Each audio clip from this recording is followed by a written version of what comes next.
For macaws, this is an important choice. They mate for life. A faithful partnership that can last for 50 years. Macaws aren't the only creatures that must deal with plants that are poisonous, tasteless, or just difficult to eat. It's a common problem here, the plant's defense against voracious vegetarians. But few creatures are as ingenious as the Amazon's most numerous inhabitants. Ants.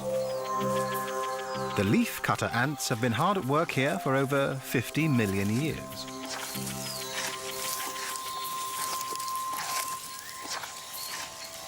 An ant carefully measures out a portion of leaf using her leg span as a guide.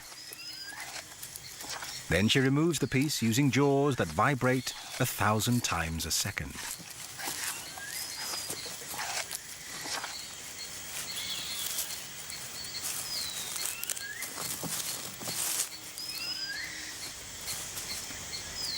Leaf-cutter ants have an elaborate caste system defined by the size of the ant.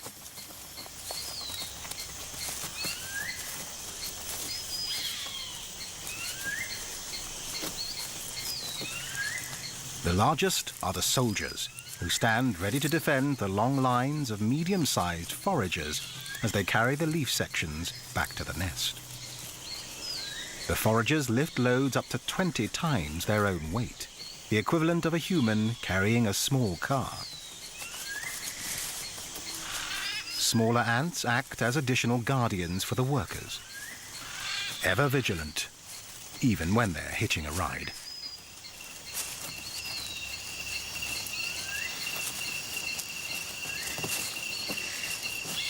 The leafcutter's underground nest can measure over 15 meters in diameter and be up to 5 meters deep. It's home to up to 8 million individuals. What happens inside is extraordinary. Within the nest, leaf portions are handed over to the smallest caste, the gardeners. They chew the leaves into a sticky mass and store it in special chambers.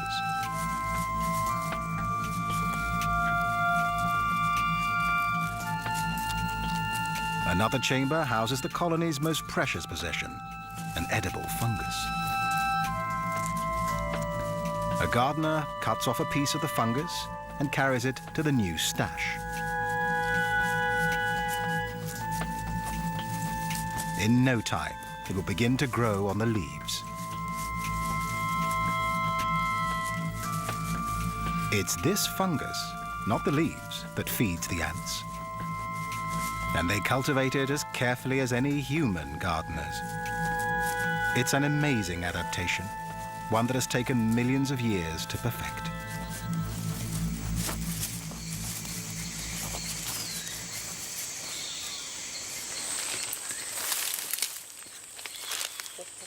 Unlike the leaf-cutter ants beneath their feet, the Matis people have never relied on gardening. Instead, they gather plants and hunt. One of nearly 200 native tribes still living in the Amazon, their first contact with the outside world was as recent as the 1970s.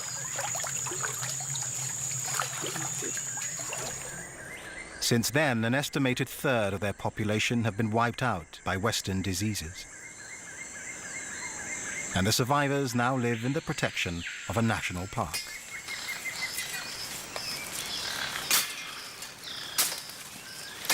Through countless generations, the Matis people have gained a deep knowledge of their jungle home.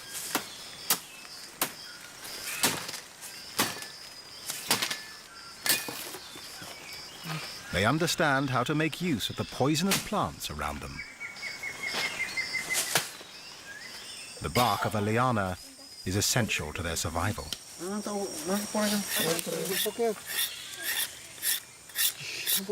Boiled down to a paste, it becomes a powerful nerve toxin known as curare.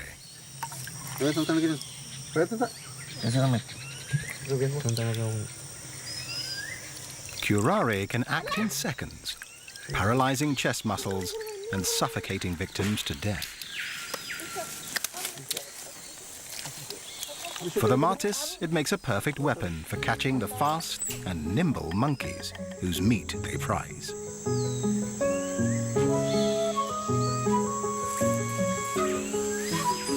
All of South America's primates dwell in the forest canopy, rarely venturing down to the ground. Most eat whatever they come across, from fruit and flowers to insects and sap.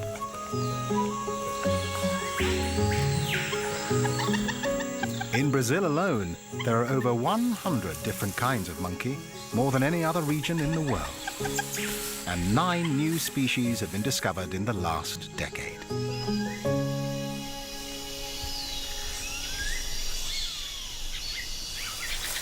Common squirrel monkeys are one of the most successful.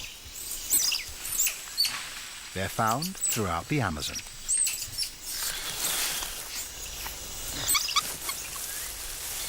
Squirrel monkeys grow up fast, and by 10 months, they've left their mothers. But for a young, inexperienced monkey, life is precarious.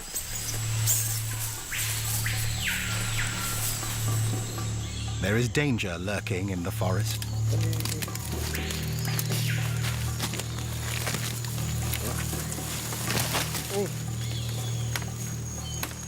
The Martis tribesmen are on a monkey hunt.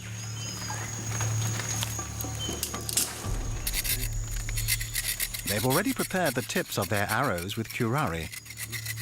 But catching a fast-moving target takes more than a lethal weapon. So they turn once more to the forest plants to gain an advantage.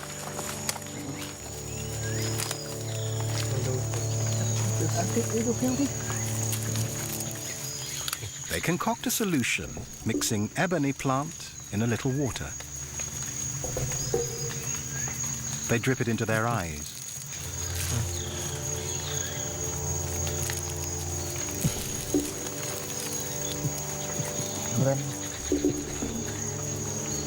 The procedure is excruciatingly painful. But they believe it will sharpen their eyesight and heighten their senses, endowing them with the stealth of the forest creatures and enabling them to move silently as shadows across the jungle floor.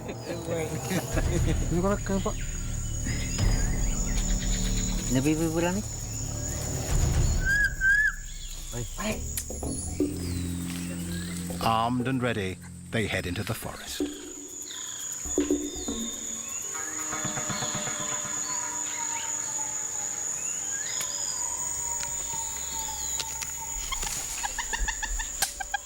Deep in the forest, the young squirrel monkey has been distracted by an insect snack. He's fallen behind the rest of the troop.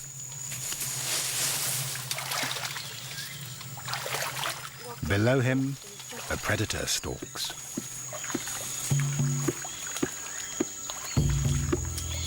The Martis hunters are on his tail. His speed and agility make him a difficult target.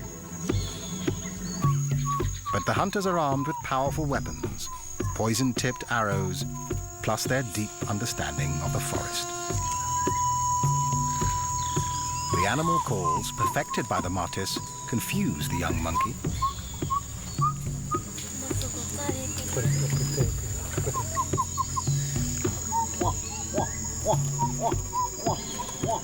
He's naturally inquisitive and moves closer to the calls. A fatal mistake.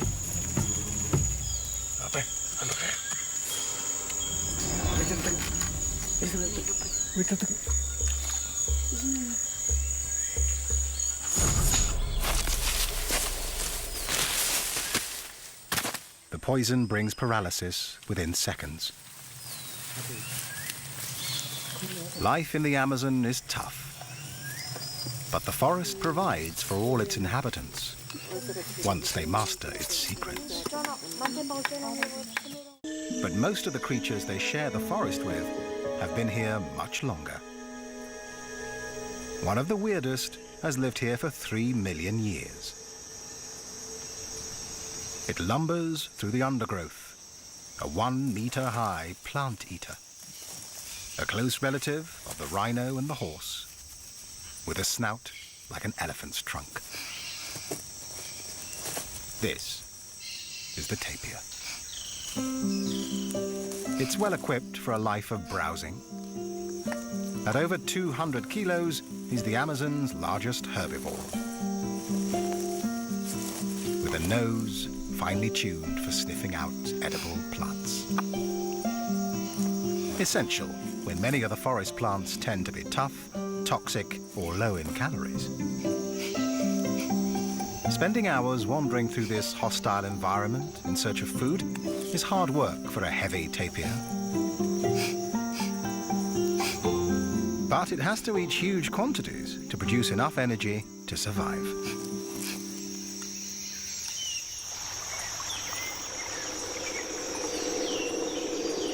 Some animals find a meal by hardly moving at all. A nearby stream looks peaceful, but appearances are deceiving. Camouflaged body armor is a useful asset for an ambush predator. Hidden in the leaf-littered shallows, it waits patiently for an opportunity.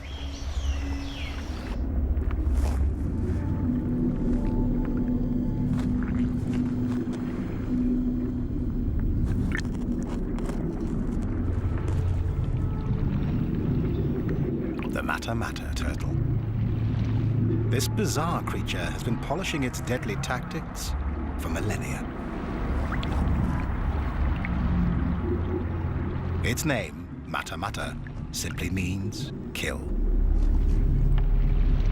It remains motionless. But as a reptile, it must breathe air. The mata-mata does that by extending its specially adapted neck, moving slowly to avoid detection.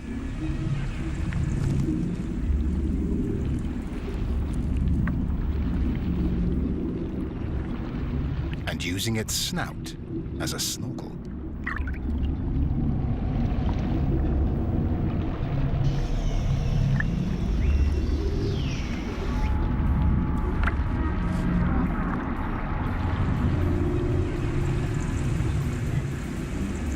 When a fish gets close enough, the mata-mata opens its huge mouth, creating a vacuum.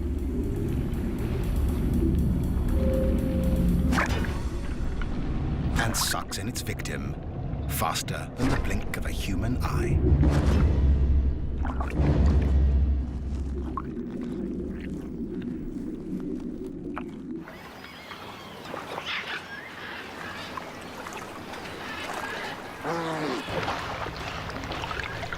Farther down the river, an unlikely resident of the Amazon waterways abandons the shrinking lagoons of the dry season and heads into open, deeper waters.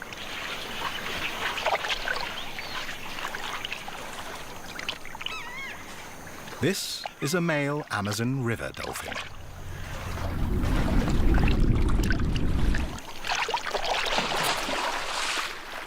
Most dolphins live in salt water, but this species adapted to the rivers long ago.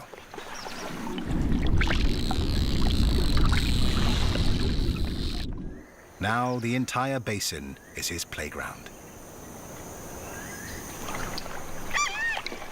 Like other dolphins, he uses sonar to hunt. That comes in handy in these murky waters. But unlike his marine cousins, unfused bones in his neck make it much more flexible. A crucial adaptation when he hunts in smaller rivers, often choked with tangled vegetation and tree roots. Males and females stay apart for most of the year. But now, at the height of the dry season, this dolphin has come to a wide stretch of water, looking for a mate. When he finds a promising female, he begins a strange courtship dance. The male tosses a piece of driftwood around, perhaps to attract the female's attention.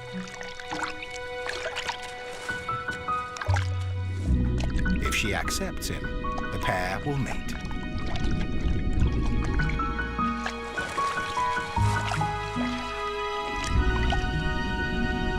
The female will move into small lakes and lagoons nearby.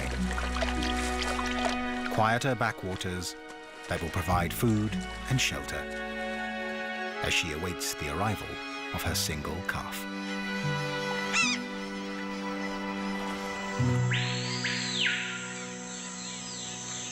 Towards the end of the dry season, the river levels are at their lowest, exposing broad sandbanks.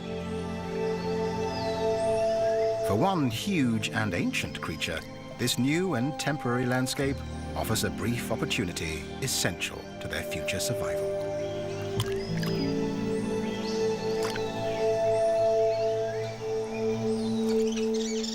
Female giant Amazon river turtles are on the move. They're powerful swimmers and may travel great distances. The females come to the same stretches of the river year after year. They search for the highest spots on the beaches to lay their eggs. Finely grained sand makes these banks perfect for laying eggs. More than a meter long and weighing up to 90 kilos, the giant females drag themselves out of the water to bask in the sun. The temperature of the sand rises during the heat of the day. The hot sand will act like an incubator, speeding up the growth of the eggs. But it's dangerous.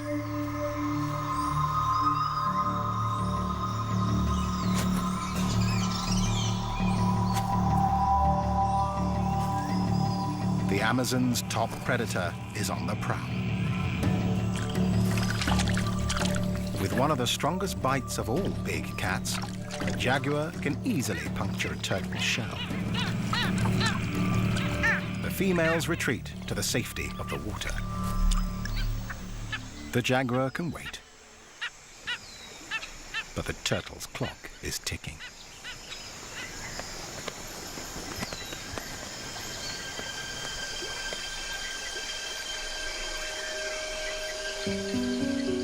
Under cover of darkness, one turtle seizes her moment.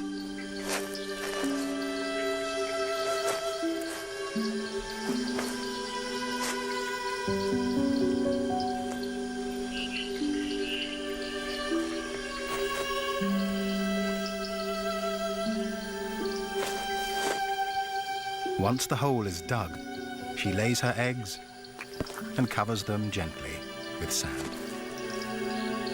If all goes well, they will hatch in 6 weeks. Her timing is crucial, and there is little margin for error.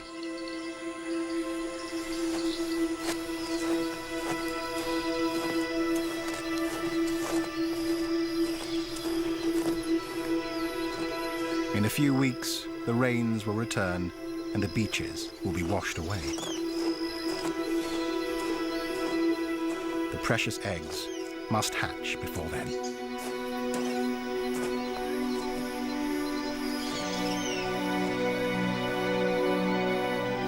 It's a precise timetable, and the turtles have followed it for countless generations.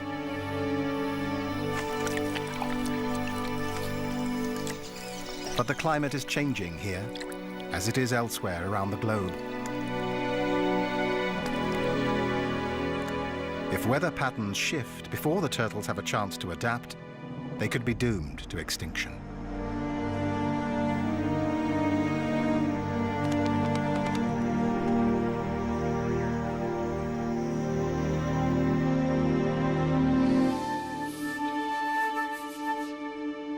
Another river dweller faces a similar climate crisis: the giant river otter. Giant river otters are rare and endangered, with fewer than 5,000 remaining in the wild. They're the largest of their kind, measuring up to 2 meters long.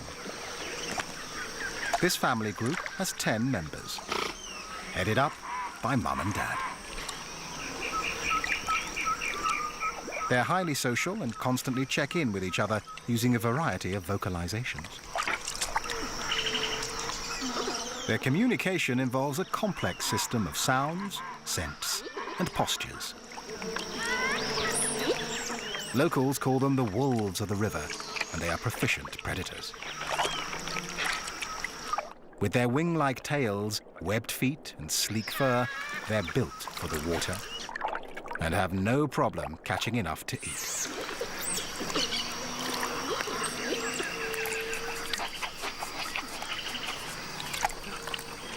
Each otter feeds on up to 4 kilos of fish a day. Every year at the start of the dry season, the mother otter relies on river levels falling to expose patches of dry land where she can make her den.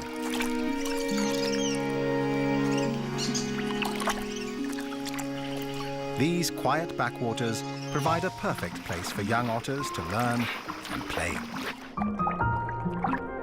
14 weeks old, and the pups are still mastering the skills they'll need to survive. But it's a race against time. The rains are about to return, and the den will flood.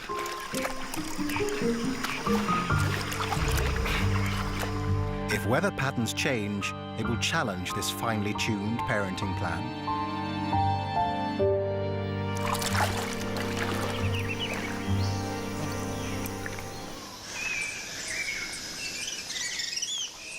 One creature may be better equipped to deal with climate change. It's the world's largest freshwater fish.